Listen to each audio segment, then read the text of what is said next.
Welcome to Learn with Soumya channel. This is Soumya. Video first time பார்க்குறவங்க subscribe பண்ணிக்கோங்க, பக்கத்தில் இருக்க bell ஐகானை கிளிக் பண்ணி விட்டுக்கோங்க. அப்போ தான் எப்போ நான் வீடியோ போடுறோம் அப்போ உங்களுக்கு நோட்டிஃபிகேஷன் வரும். ஓகே, இன்னைக்கு வீடியோவில் நம்ம என்ன பார்க்க போகிறோம் அப்படின்னா யூசேஜ் ஆஃப் கேன். ஸோ கேனோட யூசேஜ் என்ன, அதை எங்கே கேன். ஸோ கேனோட மீனிங் என்ன அப்படின்னா முடியும் அப்படிங்கிறது தான். ஸோ முடியும், என்னால் இது பண்ண முடியும், உங்களால் இது பண்ண முடியுமா, ஸோ எனக்காக நீங்கள் இது பண்ணி தருவீங்களா, இதை உங்களால் பண்ண முடியுமா எனக்காக. ஸோ அந்த முடியுமா அப்படிங்கிற முடியுமா இந்த வேர்ட்ஸ் எல்லாம் எப்படி யூஸ் பண்ணிட்டுருக்கோம் அப்படின்னா கேன் அப்படிங்கிற ஒரு வேர்டை வச்சு தான் யூஸ் பண்ணிட்டுருக்கோம். ஸோ இந்த தமிழில் நம்ம முடியுமா முடியாதா அந்த மாதிரிலாம் கேட்குறது இங்கிலீஷில் கேன் யூஸ் பண்ணி தான் கேட்க முடியும். ஓகே, கேன் அப்படிங்கிறது எந்தெந்த சுச்சுவேஷன்லலாம் நம்ம எக்ஸ்பிரஸ் பண்ணிட்டுருக்கோம், எக்ஸ்பிரஸ் பண்ணணும் அப்படிங்கிறத இந்த வீடியோவில் பார்ப்பாங்க. Ability and possibility. So ability and possibility அப்படிங்கிறது என்ன அப்படின்னா நம்மளோட திறன். ஸோ என்னால் இதை பண்ண முடியும், என்னால் இந்த வேலையை செய்ய முடியும், என்னால் ட்ரைவ் பண்ண முடியும், என்னால் வேகமாக ஓட முடியும், என்னால் குக் பண்ண முடியும், ஸோ என்னால் முடியும் அப்படின்னு. Permission or request. So permission or request அப்படின்னா என்ன. So permission third request. யார்கிட்டயாவது ஏதாவது ரெக்வஸ்ட் பண்ணுறோம், சார் இதை எங்களுக்காக நீங்கள் பண்ணித்தர முடியுமா, ஸோ மேடம் இதை எங்களுக்காக நீங்கள் பண்ணித்தர முடியுமா அப்படின்னு சொல்லி ரெக்வஸ்ட் பண்ணுறோம் அப்படின்னா இந்த ரெக்வஸ்ட் பண்ணுறதுக்கு நம்ம யூஸ் பண்ணுற தான் கேன். ஸோ ஆஃபரிங் ஹெல்ப், ஏதாவது ஹெல்ப் ஆஃபர் பண்ணுறோம், என்னால் இது உங்களுக்கு செய்ய முடியும், ஏதாவது ஹெல்ப் வேணுமா நான் இதை உங்களுக்காக பண்ணுறேன் அப்படின்னு சொல்லி நம்மளால் முடியும், நம்மளால் ஒரு ஹெல்ப் ஆஃபர் பண்ண முடியும் அப்படிங்கிற சுச்சுவேஷனில் நம்ம கேன் எக்ஸ்பிரஸ் பண்ணிட்டுருக்கோம். Okay fine. So possibility and impossibility. So possibility and இம்பாசிபிலிட்டினா என்ன. பாசிபிலிட்டி அப்படிங்கிறது நம்ம என்னால் முடியும், இதெல்லாம் என்னால் பண்ண முடியும். ஸோ இம்பாசிபிலிட்டி அப்படிங்கிறது முடியாது அப்படின்னு சொல்கிறதுக்கு. ஸோ முடியாதுன்னு சொல்கிறதுக்கு கேன் யூஸ் பண்ணக்கூடாது, கேனாட் யூஸ் பண்ணணும். கேனாட் இல்லை காண்ட் அப்படின்னு சொல்லி மாற்றி யூஸ் பண்ணணும். Okay fine. ஸோ இப்போ இந்த கேனோட சப்ஜெக்ட், கேனோட ஸ்ட்ரக்சர் மேக்கிங் அப்படின்னு சொல்லி பார்ப்போம். ஸோ கேன் யூஸ் பண்ணணும் அப்படின்னா இந்த ஸ்ட்ரக்சரில் தான் நம்ம கேன் யூஸ் பண்ணி ஒரு சென்டென்ஸ் மேக் பண்ணணும். ஸோ அது எப்படின்னு சொல்லி பார்க்கலாம். ஸோ பாசிட்டிவ் சுச்சுவேஷன் எப்படின்னா subject plus can plus verb. So subject I we you they இதெல்லாம் வரும்போது நம்ம சப்ஜெக்ட் முன்னாடி கொடுப்போம். ஐ வி யூ தே இதெல்லாம் வருது இல்லையா. ஸோ அதுதான் subject. So subject plus can plus verb. Verb means ஏதாவது என்ன ஆக்ஷன் இருக்கோ அந்த ஆக்ஷன். இங்கே எக்ஸாம்பிள்ஸ் கொடுப்போம். Okay, subject plus can plus verb. So subject I we you they அதெல்லாம் வருது. So the subject. So subject plus can plus verb. Okay, இங்கே நான் எக்ஸாம்பிள்ஸ் கொடுத்துட்டு பார்ப்போம். I can make food. So I can make food. I subject can plus verb.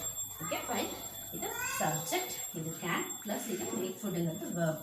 So இங்கே என்ன express பண்ணியிருக்குன்னா நம்மளோட ability already சொன்ன போல எபிலிட்டி எக்ஸ்பிரஸ் பண்ணுறதுக்காக நம்ம யூஸ் பண்ணியிருக்கோம். I can make food.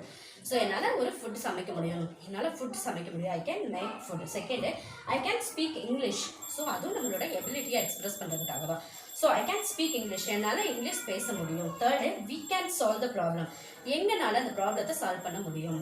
Fourth one they can complete the project, அவங்களால அந்த ப்ராஜெக்டை கம்ப்ளீட் பண்ண முடியும். ஸோ இங்கே இந்த கேன் என்ன மென்ஷன் பண்ணுதுன்னா முடியும் அப்படிங்கிறது மென்ஷன் பண்ணுது. ஸோ என்னால் பேச முடியும், என்னால் சமைக்க முடியும், என்னால் அந்த ப்ராப்ளத்தை சால்வ் பண்ண முடியும், எங்களால் அந்த ப்ராஜெக்டை கம்ப்ளீட் பண்ண முடியும். ஸோ இங்கே நம்மளோட எபிலிட்டி என்னால் முடியும் அப்படிங்கிறத இந்த கேன் இங்கே எக்ஸ்பிரஸ் பண்ணியிருக்கு. So second one permission or request, அதை எப்படி யூஸ் பண்ணுறோம். கேன் நெக்ஸ்ட் கேன் எப்படி யூஸ் பண்ணணும்னு பார்க்கலாம். ஸோ பெர்மிஷனுக்கு எப்படி யூஸ் பண்ணுறது.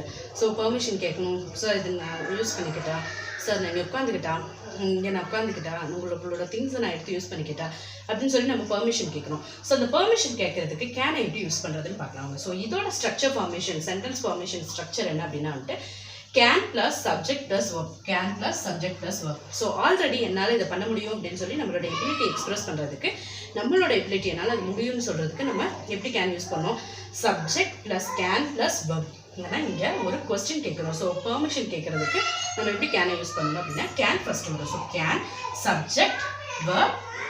Okay, can plus subject plus verb அப்படி வரும். Okay, first one can I talk to you. Sir நான் உங்கள்கிட்ட பேசலாமா. So can I talk to you sir. So can I talk to you, can I talk to you madam, நான் உங்கள்கிட்ட பேசலாமா. So permission கேட்குறோம் நம்ம. Second can I use your pen. Sir உங்களோட பெண்ணை நான் யூஸ் பண்ணிக்கலாமா மேடம், உங்களோட பெண்ணை நான் யூஸ் பண்ணிக்கலாமா. ஸோ அப்படின்னு சொல்லி நம்ம பெர்மிஷன் கேட்குறோம். ஸோ ரெக்வஸ்ட்டாக பெர்மிஷன் கேட்குறோம். Third one can I sit here, நான் இங்கே உட்காந்துக்கலாமா. எக்ஸ்கியூஸ் மீ மேடம், நான் இங்கே உங்களோட டெஸ்க்கை யூஸ் பண்ணிக்கலாமா, இங்கே உட்காந்துக்கலாமா. ஸோ அப்படிலாம் நம்ம கேட்குறோம். ஸோ அதுக்கெல்லாம் நம்ம கேன் யூஸ் பண்ணிட்டு இருக்கோம். ஸோ அதோட structure formation can plus subject plus verb. So இவ்வளோதான் simple. So second one request. So request பண்ணுறோம், இதை நீங்கள் பண்ணித்தர முடியுமா எனக்கு அப்படின்னு சொல்லி கேட்கறதுக்கு, ரெக்வஸ்ட் பண்ணுறதுக்கு எப்படி கேன் யூஸ் பண்ணுறதுன்னு பார்க்கலாம். ஸோ ஆல்ரெடி இங்கே என்ன ஃபார்மேஷன், இங்கே என்ன ஸ்ட்ரக்சர் கொடுத்தோமோ அதே ஸ்ட்ரக்சர் தான் இங்கே வரும். So can plus subject plus verb அப்படி தான் வரும். ஸோ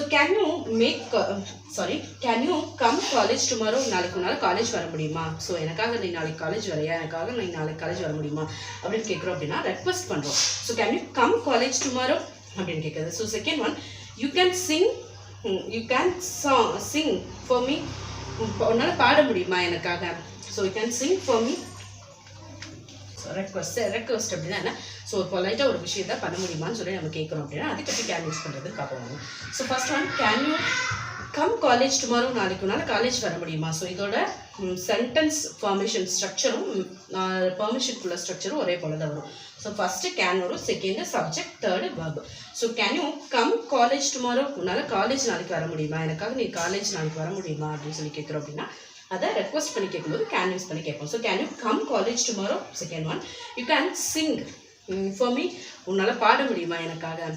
ரெக்வஸ்ட் பண்ணுறோம், எனக்காக ஒரு பாட்டு பாடுறியா, உன்னால் எனக்காக ஒரு பாட்டு பாட முடியுமா அப்படின்னு கேட்கும்போது can you sing for me. So third one, can you dance here. உன்னால் இங்கே ஆட முடியுமா. ஸோ ப்ளீஸ் எனக்காக இங்கே ஒரு டான்ஸ் பண்ணுறியா, ஒரு ஆட முடியுமா உன்னால் இங்கே அப்படின்னு சொல்லி கேட்குறோம் அப்படின்னா கேன் யூ. ஸோ அந்த கேன் யூஸ் பண்ணி தான் கேட்போம். So can you dance here. உன்னால் இங்கே ஆட முடியுமா அப்படின்னு சொல்லி ரெக்வஸ்ட் பண்ணும்போது நம்ம யூஸ் பண்ணுறது கேன் தான். ஸோ ஃபஸ்ட்டு என்னோட எபிலிட்டியை என்னால் எக்ஸ்பிரஸ் பண்ணுறதுக்கு நம்ம யூஸ் பண்ணிட்டு இருக்கிறது can, request and permission. So permissions இதை நான் பண்ணிக்கிட்டா, இதை நான் யூஸ் பண்ணிக்கிட்டா அப்படின்னு சொல்லி நம்மளோட பெர்மிஷன் கேட்கறதுக்காக நம்ம யூஸ் பண்ணுறது கேன் தான். ஸோ தேர்டு ரெக்வஸ்ட் இதை நான் பண்ணிக்கட்டுமா, ஸோ இதை நீங்கள் எனக்காக பண்ண முடியுமா, இந்த ஃபேவர் பண்ண முடியுமா அப்படின்னு சொல்லி நம்ம ரெக்வஸ்ட் பண்ணுறோம் அப்படின்னா அதுக்கு நம்ம யூஸ் பண்ண வேண்டியது கேன் தான். ஓகே, இது நம்மளோட பாசிபிலிட்டி சுச்சுவேஷன் எல்லாம் பார்த்துட்டோம். ஸோ இம்பாசிட்டிவ் ஃபார்மேஷனில் கேன் எப்படி யூஸ் பண்ணணும் அப்படின்ட்டா, ஸோ அதோட structure formation can plus subject plus verb. So can subject verb. Okay, ஒரு கொஸ்டின் கேட்குறோம், இது உங்களால் பண்ண முடியுமா, இது உங்களால் செய்ய முடியுமா அப்படின்னு சொல்லி கொஸ்டின் கேட்குறோம். ஸோ கேன் யூஸ் பண்ணி எப்படி கேட்கணும் அப்படின்னா கேன் ஷீ ஸ்பீக் இங்கிலீஷ். அவளால் இங்கிலீஷ் பேச முடியுமா. Can she speak English. Can you cook. உன்னால் சமைக்க முடியுமா. So can you speak Tamil. உன்னால் தமிழ் பேச முடியுமா அப்படின்னு கேட்குறோம் அப்படின்னா அதை கேன் யூஸ் பண்ணி தான் கேட்போம். ஸோ கொஸ்டின் ஃபார்மேஷன் எப்படி வரும் அப்படின்னா வந்துட்டு கேன் ஃபர்ஸ்ட் வரும், செகண்ட் சப்ஜெக்ட் வரும், தேர்ட் verb வரும். ஸோ கொஸ்டின் ஃபார்மேஷனில் கேன் யூஸ் பண்ணும்போது நம்ம கேன் ஃபர்ஸ்ட் யூஸ் பண்ணுவோம், செகண்ட் சப்ஜெக்ட், தேர்டு நம்மளோட verb. ஸோ அதோட எக்ஸாம்பிள்ஸ் தான் இருக்கும். செகண்ட் லாஸ்ட் ஒன் முடியாது. ஸோ முடியாது, இதனால் பண்ண முடியாதுன்னு சொல்கிறதுக்கு நம்ம கேனாட் யூஸ் பண்ணுவோம். ஸோ காண்ட் அப்படிங்கிறத யூஸ் பண்ணுவோம். ஸோ அதோட எக்ஸாம்பிள்ஸ் தான் காண்ட் யூ குக். உன்னால் குக் பண்ண முடியாதா. Gantt you sing. உன்னால் பாட முடியாதா. ஸோ அப்படின்னு சொல்லி ஸோ அதனால் அது முடியாது அப்படிங்கிறத நம்ம எக்ஸ்பிரஸ் பண்ணுறதுக்கும் கேன் யூஸ் பண்ணக்கூடாது, கேனாட். ஸோ காண்ட் அப்படின்னு சொல்லி யூஸ் பண்ணுவோம், அவ்வளோதான். ஓகே, வீடியோவை ஃபஸ்ட் டைம் பார்க்குறவங்க சப்ஸ்கிரைப் பண்ணிக்கோங்க, மறக்காமல் பக்கத்தில் இருக்க பெல் ஐக்கானை கிளிக் பண்ணி விட்டுக்கோங்க. வீடியோ உங்களுக்கு பிடிச்சிருந்ததுன்னா கண்டிப்பாக லைக் பண்ணுங்கள், ஷேர் பண்ணுங்கள். தேங்க்யூ.